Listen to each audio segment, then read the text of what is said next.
Hey folks, welcome to the Flipside. I'm Sam, and we're going to be getting back to something now that Jess and I and the two boys are back from the cruise. We're going to be getting back to doing live reviews as much as possible on Wednesdays. Now, the reason I say as much as possible is because I do have to create reviews for other sites, and sometimes the games that I'm playing are the reviews I do are for that. But I am going to try to be doing more of these live reviews because I do enjoy doing them. They cut out a lot of editing time and they give me the opportunity to interact with you guys and gals. So I like both of those. That's a win-win situation for me. So that's very cool. Now, to start off with, we already have some comments coming in here. The Green Laser says, did you ever get the 2 promo tiles for this game from the BGG store? The answer to that question is no, and I've never played with those 2 promo tiles. They're called the Discovery tiles, and yes, I am aware of them, but I've never got them and I've never played with them. But to continue on, he says that they set off to the side. You place one by making a hole in 4 water tiles, and then the other you place by making a hole in 4 land tiles. Actually, those would be a couple of really cool additions. I'm probably going to seek them out because one of the more recent plays of this that we had, we actually did have that happen. I think we had both of those things happen where we had a hole around 4 water tiles and then a hole around 4 land tiles, because it's actually interesting because some of the expansion tiles, one of the ships, has these tiles that are completely surrounded by land. So that's an interesting correlation there. So that's pretty cool. Tom is here. What's up, Tom? Good to see you. Micah is here. Y'all made it back, I hope. Maribeth is here. Good to see you too. Sounds like hopefully Micah has and Yuha have made it back. And so it's great to see you guys in chat. I do appreciate it. So what we're doing here is we're talking about, of course, as the thumbnail has said, we're talking about Beacon Patrol. So this is going to be kind of a dual review. We're going to do the base game of Beacon Patrol, and we're going to do a review of the expansion ships and shores. Just realized that I forgot my coffee, and it has been a whirlwind since we came back. I mean, we got in at 2:30 in the morning, well, between 2 and 2:30 in the morning on Monday, and then had to get to school. So we had to get the kids to school and all that, so we had to wake up and get that done. Jessie did have the day off, so she was able to do some things around the house, which was super helpful. But then I had to record. She and I had to record our Philippine Thoughts to put up, and so we had to get that recorded right away, and had to do all that editing. Tuesday had to do other things as well. So it's just one of those things where I had to record a review for Moon Colony Bloodbath, which went up earlier today, and then do that on Tuesday. Then we had Cine Group, and it's just been, that's just how it's been. It's a good, but it's just it's still a, you know what I mean? So that is cool. Thank you guys for being here. Blake is here. What's up, Blake? Good to see you. And we're going to continue our conversation, Blake. I've been really busy today with other things. We had a men's group meeting at it's a normal thing that we do on Wednesdays at Steamers West. So I did that this morning. Came back, played a game of Battle of Hoth with Jess before she had to go back to work. Then I worked on my top 10 list that we're going to be recording today when JT comes over later on this evening, and getting ready for this one as well. So I just haven't had a whole lot of time to respond further. So I did get your messages, and thank you for sending them. I appreciate it. Micah, Tom says, Micah, you need to do another cruise sometime so we can actually play a game. Yeah, that's true. We played plenty of games with them. That's not really, we played a few games with them, so. Or maybe some continent gone. Yes, maybe so. It's Micah's imaginary husband. No, you're not imaginary, dude. You're not imaginary. You are real. I might make Essen at some point, Tom says. That would be cool. We're back safe and sound. Sent you an email, Sam. Okay, I'll read that later on. Thank you. I don't think you're so imaginary. I met you in person, so you do exist. See, there you go. Ryan is here. All right, very cool. No problem, man. I understand. Awesome. Let's see. All right, so we're all pretty much caught up on. We're pretty much caught up on chat, and that's a good place to start off with because let's go ahead and get the game going. We'll get down to the table. We'll show everybody what it's like, what you're going to be getting in the boxes and that kind of thing. So this stuff right here is what comes in the base game. And then this stuff over here is what comes in the expansion. So we'll go over each one. So you're basically going to get a whole bunch of tiles. The way the game works is that you're going to start with this little tile at the middle, in the middle of the thing, and then all of your little ships are going to start out here like this, right? So let's just say that we have a 3-player game going on, or who cares? Let's just put the 4th one out there. So we have a 4-player game going on. All of your ships start at this little spot right here, which is basically HQ. Now, there are a couple of little mini expansion tile groups that come in the base game. So you have these piers, and you have these wind power converters, windmills. I can't remember what they're called. But anyway, you come with a stack of these. You can add them in or you can leave them out. They basically just give you a couple of different scoring opportunities during the course of the game, and they are delineated by a red arrow here instead of all of the other tiles that have black arrows. So you can put them in or you can leave them out, whichever you you wish. Now, you start, and I can't remember, is it three tiles? Yeah, it depends on the player count. One to 3 players, you start with 3 tiles each, and you're basically going to start with these movement tokens as well. So you basically are going to have 3 tiles to start with and 3 movement tokens. So on your turn, you're basically going to be able to play these things, and you have to orient the arrow to the rest of the thing. So all of the tiles have to have the same orientation. So I could do something like this. And if I'm playing black, that whenever I place a tile that is connecting, then I get to move my ship over there.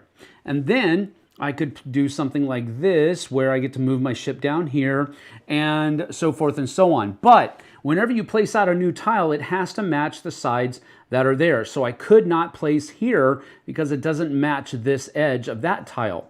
Additionally, I could not place it here because you have to be able to move your ship over there, and you know, last time I checked, you can't have a boat move across water like that unless there's something else going on. So there's no waterway thing here. So you're going to be able to either discard this tile, or you could trade it with somebody else, but you can only trade once per turn, which is important. Now, at the end of my turn, or during the course of my turn, I can use these movement tokens to move my ship without having to place a thing. So if I wanted to, I could then use 1, 2 of my movement tokens to get back over here, and then that might give me more opportunity to place tiles later on.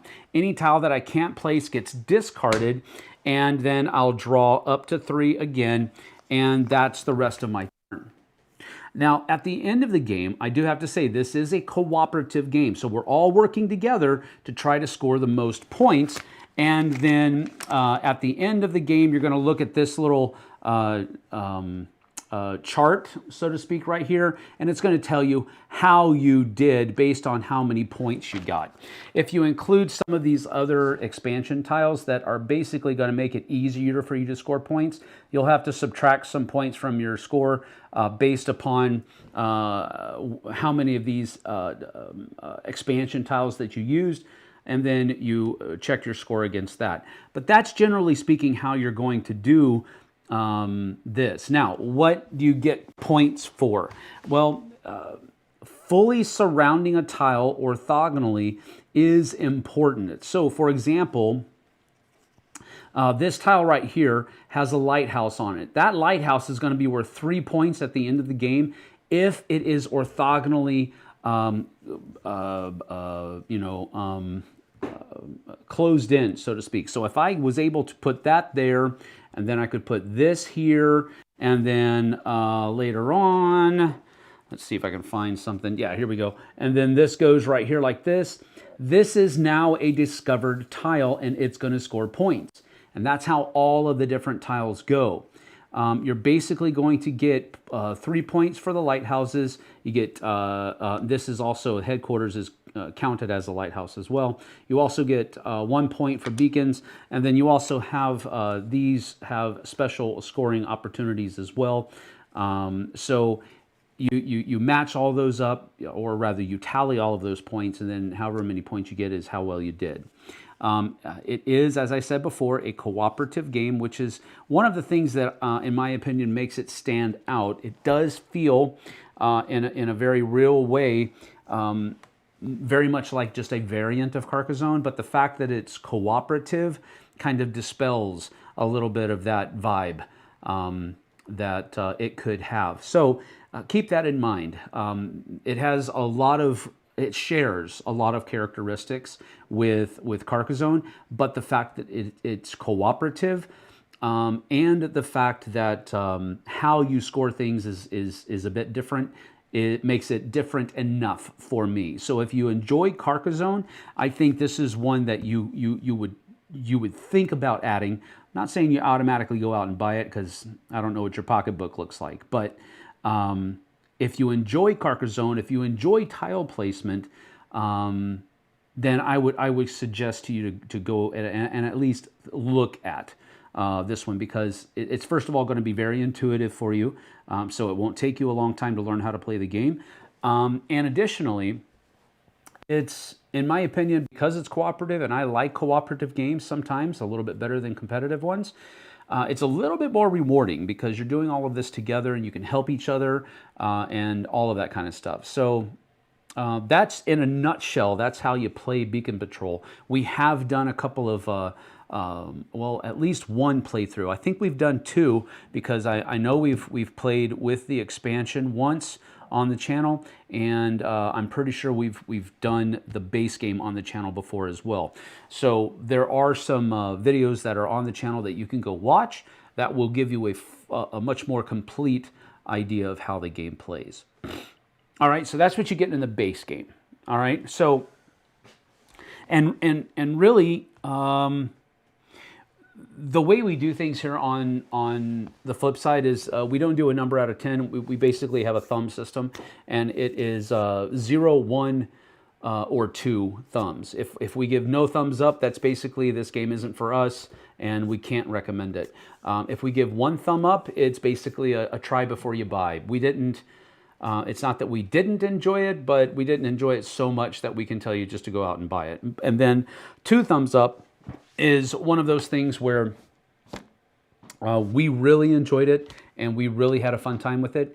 And if those characteristics that we mentioned of the game kind of resonate with you, then go pick it up. So there you have it. So for me, just talking about the base game in particular, for me, if I already, I already like tile placement, and I know that. Carcassonne is one of those modern classics that I have a lot of copies of, and the reason I have a lot of copies of it is because I like the standalone versions a little bit better than than the base game. So I have a lot of those different things because they all have different thematic differences, and I really enjoy that. And this really feels kind of like one of those standalone versions of Carcassonne. It is thematically rich, cooperative, works very well, and so with that being said, if you find that you are in that same vein, then it's a 2 thumbs up for me. If you don't necessarily like Carcassonne, if you don't necessarily like tile placement, it's a 1 thumb up. Try before you buy, see if you like it, and if you do, pick it up. It is a good game, and it is one of those games that I'm going to keep in my collection because it goes over very well in most situations. There you have that for the base game. Let's see. Ryan says, if we buy a game based on your 2 thumbs up recommendation, can we blame you when our spouse gets mad at us for spending too much on games? Sam said I need to buy it. I had no choice. No, Ryan, that's not how this works. So I am not the Lord of your finances. And so if I say that you should go pick up a game, it means that the ball is now in your court and you must make that decision, you and your wife together, unless you're buying it for her birthday or something like that. But unless your wife is a gamer, don't buy her games for her birthday, because that means you're just buying a game for yourself and you're using her birthday as a reason to do that. Don't do that, Ryan. That's when you encourage your spouse to play it. Be as they know, so that they know it was worth the money. Yeah, there you go. All right, so that is the base game. So let's go ahead and look at the expansion. All right, so the expansion brings in these different ships that you can use. Now, the game is still only a 1 to 4 player game, so you're not going to use all of these ships. Each of the ships have a special kind of a nuanced add-on to the setup, and it also has some special rules, and it also has some special scoring rules at the end of the game as well. And each of the different ships that you can, so basically you'll notice it doesn't come with one of the red ships. You basically just have to use this guy. All right, so this is the Coast Guard vessel if you choose the Coast Guard ship. All right. So what do these different things do? Well, you'll notice that first of all, some of these cards have 3 stars, denoted by these 3. And then some of them have 2 stars, like that right there, and this right here, and then others have just 1 star. And that is a difficulty meter. So these 2 are the easiest ships, vessels, to use in the expansion, and the tiles that come with them are the easiest to score and use throughout the course of the game. Then you have the Coast Guard ship and the hovercraft, which are slightly more difficult to use, a little bit more nuanced, a little bit more special. And then you have 3 that are rather special. For example, the ferry gives you an extra movement token. It also has the ability for high-speed movement. You can move up to 3 tiles in a straight line when you spend a movement token instead of just 1 token per tile that you move through. But you cannot swap or keep tiles. Oh, dang. That's a... okay, that's just for solo mode. Solo mode, you cannot keep tiles at the end of your turn. You have to get rid of them. In the regular multiplayer mode, you have to discard your tiles.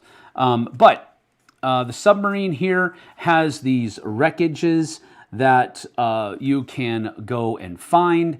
So basically, once per turn, you can spend 2 movement tokens to add the top tile of the discard pile to your unplayed tiles. You may place or swap this tile like any other tile following the usual placement. When discarding tiles, you discard them face up on top of any remaining wreck tiles so that you can only see the top tiles. So there's a little bit more nuance here, but you're also going to get the ability to score some points some additional points for having those wreckages out there. The pilot ship is you can place tiles without moving. Normally, as I was explaining earlier, when you place a tile, you have to move your ship onto it. You don't have to do that with the pilot ship. And then it also has some extra, I can't remember what the names of these are. Rocky Bay tiles is what these are. So it's these guys right over here. Goes with one of these things, and it has special rules and special points for it as well. You're also going to be able to choose which one of these you're going to use during the course of the game, which gives you your own player color, which you already did have a player color with this, with these guys, but it gives you, so this is kind of like variable player powers that make it a little bit more, give you different ways to score points throughout the course of the game. The basic mechanisms of the game remain the same, but you have variable player powers, different kinds of setup, and variable ways to score different points based upon the ships that are chosen. So additionally, the ferry uses the piers from the base game, and then the construction ship uses these guys. So you do have 1, 2, 3, 4, 5, 6. Wait a minute. 1, 2, 3, 4, 5, 6, 7. Yes. Blah, blah, blah. You do have 7 ships that you can choose from, 7 variable player powers. Then you also have 1, 2, 3, 4, 5, 6, 7 variable stacks of expansion tiles that you can add into the decks in different ways during setup. So that's pretty much what the ships and shores expansion adds to the game. And I will say that I love variable player powers.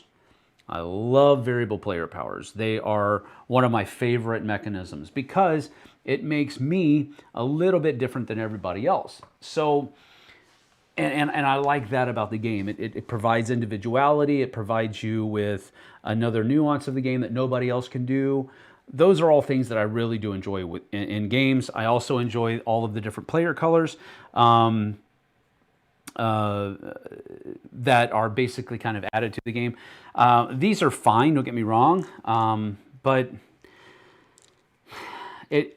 it's not a huge deal. But I just like the fact that each of these different ships has its own little special abilities and its own way to score points. And the cool thing about it is that it seems like it would add a decent amount of complexity to it, and it doesn't. Because all of the ways that these score are not that much different than how everything's scored in the basic game. It just that there's a couple of nuances, and they're easily done. So just to give you some ideas of what I mean, for example, scoring rules: if explored each Rocky Bay tile, it scores 2 points. That's it. So it's like you're getting more points, but the level of complexity during scoring isn't raised at all. With the submarine and the wrecks, if explored, each wreck tile scores 1 point, plus 1 additional point for each adjacent tile with a buoy on it. So that's pretty cool. So it's like these buoys have to be set out there so that ships that are going through know that this is an area that you got to be careful with. There's something under the water that you can't see. So I like that. The ferry scoring is if explored, each pier tile scores 1 point plus 1 additional point for each house on the connected landmass, which that's a cool thing. I like that. But that's also how they score in the base game. So there's not really a whole lot of difference there. With the Coast Guard ship, each explored outpost tiles. So you notice that it has these little has these little outpost icons on them. And so each one of those scores 2 points. The outposts, however, do not count as a lighthouse or a buoy, though. So there's a delineation there, which is cool. Let's see, the hovercraft has these tiles right here that are basically like lakes inside a landlocked area, which those are hard to get to. Actually, they're impossible to get to unless you have the hovercraft. The hovercraft has the special ability that it can move over land.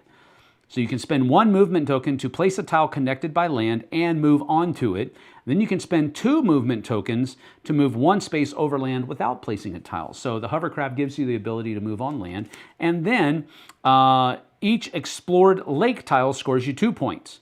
And because lake tiles are surrounded by land, only the pilot ship and hovercraft can place lake tiles. So the pilot ship, we actually talked about that earlier. It has that special ability of placing tiles without moving. So that's there. And then the scoring rules for the Rocky Bay tiles, if explored, Rocky Bay Bay tile scores 2 points. So there you have it. What did we miss?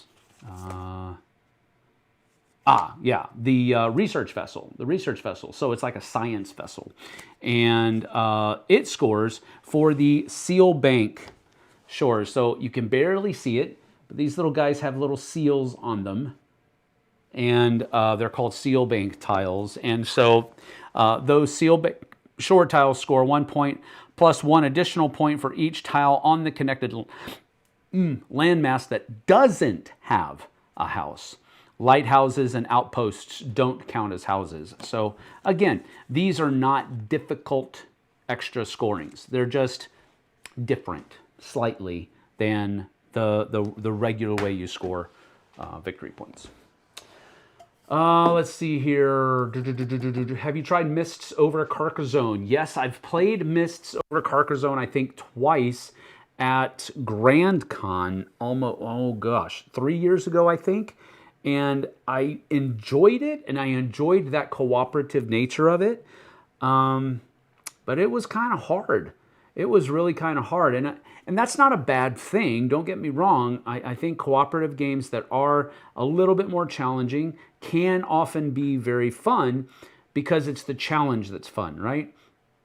This one is, there isn't a goal you have to reach. So the challenge is simply doing the best that you can and trying to improve upon that the next time. And I like cooperative games that do that a little bit more, simply because you don't ever fail. You just don't do as well as you could have done. And psychologically, I guess, there's a big difference there. If we fail, that's a little bit of a downer. But if we just did not as good as we could have done, that's less of a downer, if that makes any sense. Do you like playing with the expansion, or is the base game enough? The base game is enough. I enjoyed the base game a lot before I bought the expansion. And I do need to say that I did purchase both of these. These are not review copies from Pandasaurus. They weren't provided to me. I purchased both of these. So I did purchase the base game first. We played it. We enjoyed it. And once we found out how much we enjoyed the game collectively, then I went and purchased Ships and Shores when I saw that it was available once. So, so yes, I don't think you need the expansion. But if you enjoy variable player powers, I think it's a good addition to the game. So yeah, Blake says, this seems like one of those games where you'd always play with the expansion, even teaching it to new people. Buoy, a word that is spelled very strangely, and it took me 4 tries to get it right. That's true. Okay, so furthering upon those questions, yes. As a matter of fact, I have done that, Blake, where we just kind of threw the expansion into, and the last time I actually taught this game to some new people, I just had them give them the thing. Now, to the new people, I did give them the easier ones. I took one of the harder ones, and then I let Jessie choose whatever one she wanted to do. And she ended up, I think the first time we played it, I can't remember which one she used, but she chose something different because she wanted to try it, something different. But so that's a little bit of the thing, because I don't want to overload a person on their first play of the game. But with that being said, it is a game that the expansion does not add so much to the game that you would feel like you couldn't use it in teaching somebody new. It is definitely one of those kinds of games where the expansion does not add enough for you to hold back if you're teaching somebody new. But if you don't need to use if you don't want to use the expansion, you definitely don't need to. I think you still have a good amount of fun with the base game. Have you ever played Dorfromantik? Does this remind you of Dorfromantik? I've never played Dorfromantik, so I can't comment on that. But to answer your question, Tom, yes, I think base game is enough. But if you enjoy variable player powers, the expansion is a no-brainer. Going back to our assessment. We already said that base game was 2 thumbs up for me. I think that the expansion, if you found that you liked the base game, I think that Beacon Patrol Ships and Shores is also a 2 thumbs up. But again, it's really, for me and Jess, we both really enjoy tile placement as a mechanism. So this was, both of these were no-brainers for us. Because I remember having played Beacon. Actually, I played Beacon Patrol at the same Grand Con that I played Mists over Carcassonne at, and I remember liking this better than Mists over Carcassonne. That thought just shot in there, and I remember that specifically. I was playing it with Luke from Love Thy Nerd and a couple of the other Love Thy Nerd guys, and I really enjoyed this more than Mists over Carcassonne. I think some of them might have enjoyed Mists over Carcassonne a little bit more, but I really enjoyed this one more because it was just a smidge easier, and I thought that the theme was a little bit more anemic as far as that's concerned.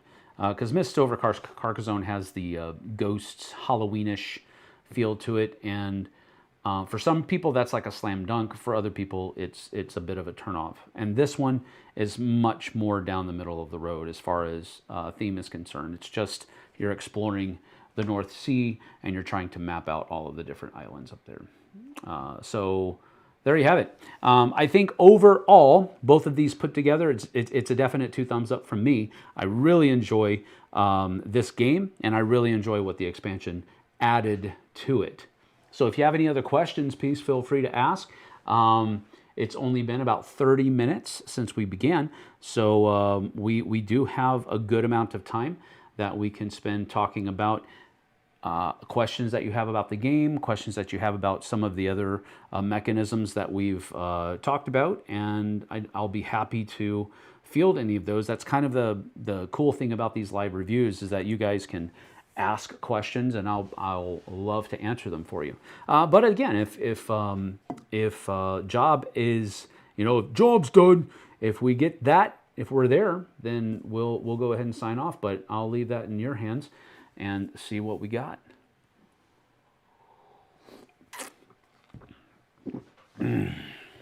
Oh, I didn't say it, but the base game does come with 4 player aids.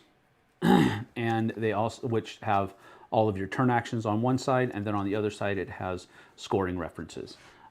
So that is what we do. So the lighthouse tiles explored 3 points each. Buoy tiles 2 points each. Any other explored tile is 1 point each.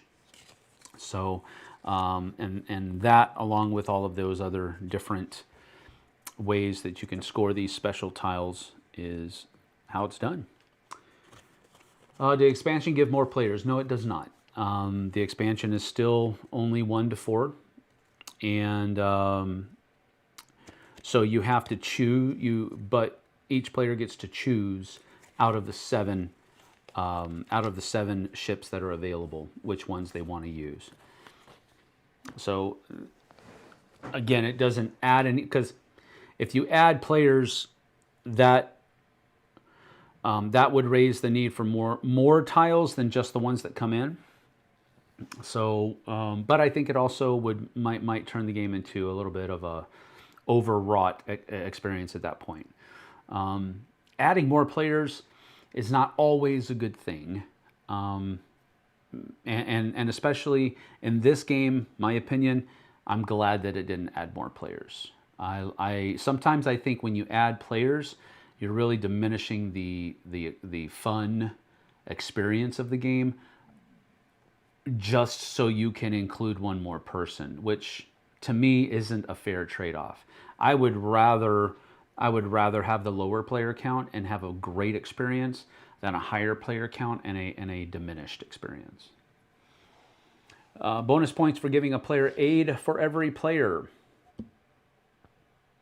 Yes, that is true. I forgot about that rule, because I normally don't.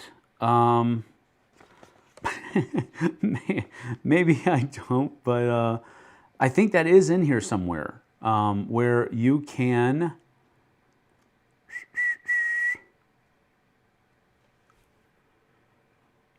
or maybe I'm wrong. I just read a rule book. Move your ship. You move your ship. Blah blah.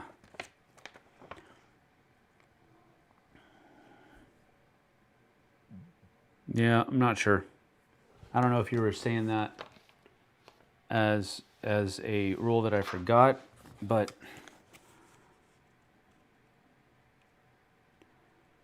2 or more players only. Yeah, I don't know. I did read. Where did I read that?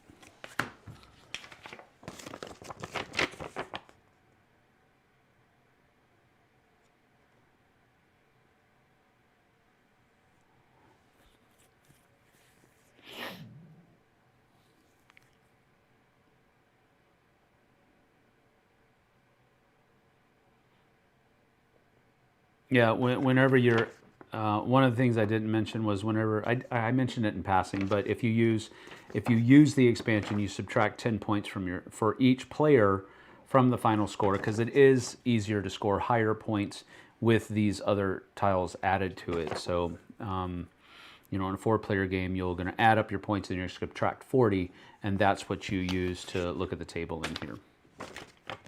Saying since games don't give enough player aids for all players, like if you're going to include one, you might as well do enough for each player. Well, there are. This is only a 4-player game, and there are only 4 player aids. So, and it is only a 4-player game, even with the expansion. So I get what you're saying, though. Yeah. Oh, okay. I get what you're saying now. Oh, yeah. Bonus points for the game for having an... Okay, I got it, Blake. I got it. That's my brain, not yours. Good job. I do appreciate the price point on both of these. Not a big investment if the game isn't a hit with the group. That is true. What is your favorite tile-laying game, Scott asks. That's an interesting question. Wow. I don't know. Honestly, I haven't put much thought into it. I think we've probably done it. It seems like we've done a top 10 on that, but I'll have to go back and check. But off the top of my head, I don't know. I just really enjoy the mechanism, and I get excited when a game includes that mechanism in there. So, yeah. Does a different player count change the game at all? Not really. What the different number of players does is it changes the number of tiles you have to use on your turn. So from 1 to 3 players, you have 3 tiles to choose from on your turn. With 4 players, each player only has 2 tiles, and you only have 2 movement tokens. And on 1 player, you take 4 movement tokens that you can use on your turn. 2 and 3 players, it's 3 tokens. And then everything else is pretty much the same. As far as that's concerned, there isn't a whole lot of changes between any of those different modes of play. So there you have it. Yeah. So, and there's only a few differences in rules for the solo mode as well.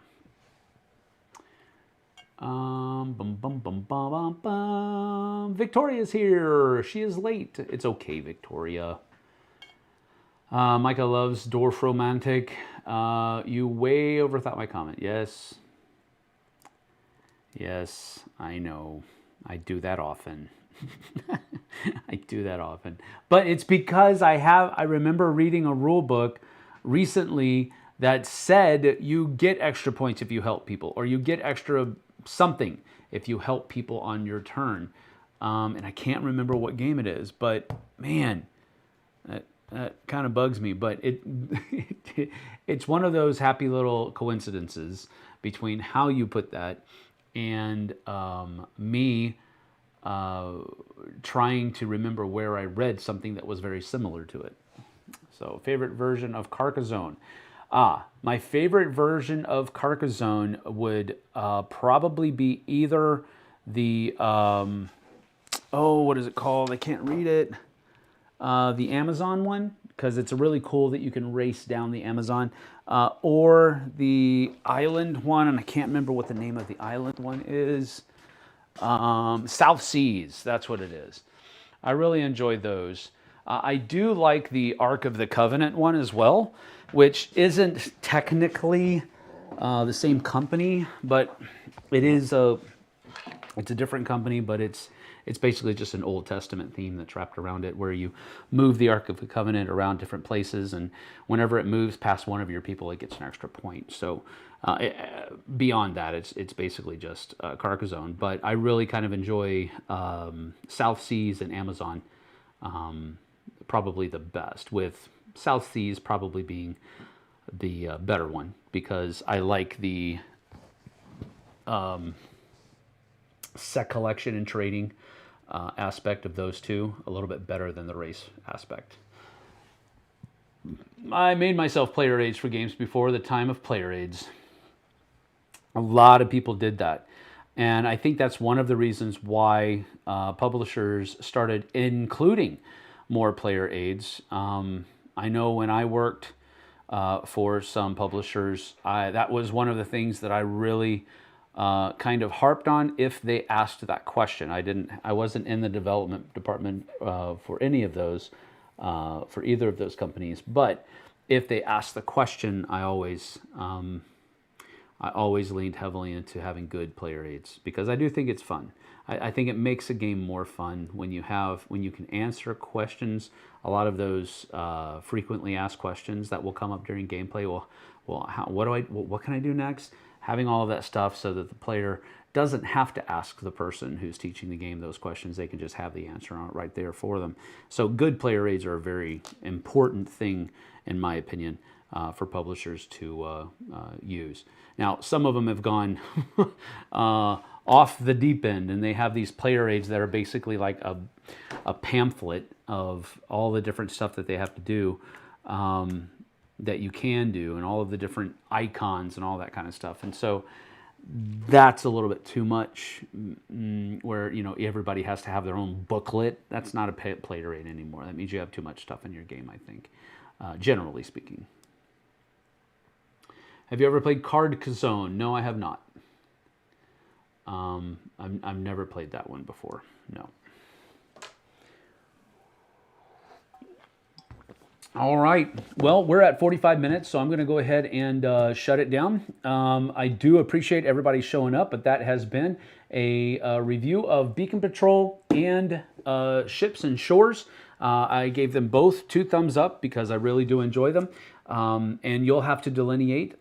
They do have, as somebody else has already pointed out, they both do have a rather affordable price point. So you're not really going to be breaking the bank on either of these or both of them together.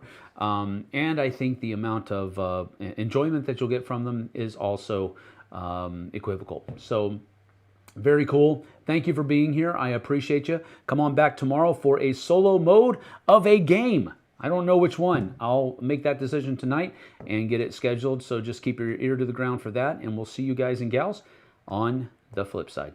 Take care. Have a great day. See you later, Micah. Good to have you here too.